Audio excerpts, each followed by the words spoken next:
Caldeirada, empanada, croquetas, salpicón, pastel e tempura con alioli de allo negro. En calquera destas modalidades, Portonovo convida a gozar do sabor da raia. A 24ª edición da súa festa vaise celebrar na fin de semana do 4 e 5 de maio. O evento terá lugar de novo na lonxa da localidade. Este ano, dende o Concello, queren que todos os veciños e locais se impliquen na festa. Esta festa non é posible que se consolide ben como todos desexamos, creo eu, se non participa o pueblo de Portonovo. Eu, aquí como alcalde, pido, reclamo e suxero que creo que sería bo que este ano pois que a xente participara un pouco máis. Eu creo que, ao mellor de anos anteriores, incluso cando estuve de alcalde, ao mellor era culpa do Concello que non dábamos acertado como facela.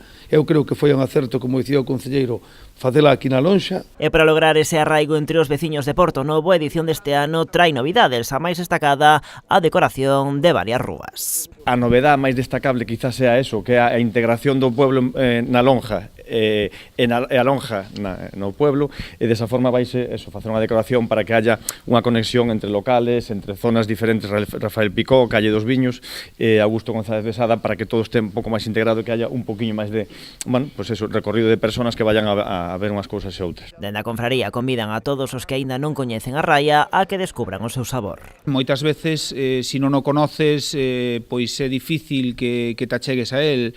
Nos desde esta festa damos a conocer o noso produto, e para que a xente non lle teña reparo a ningún tipo de peixe, e é un peixe un pouco difícil de coñecer se eres de fora da zona. Ademais das degustacións gastronómicas, a festa da raia complementase con obradoiros, música, unha exposición de maquetas, un xogo de pistas e a Raia Reis, esta última unha iniciativa incluída por primeira vez na programación.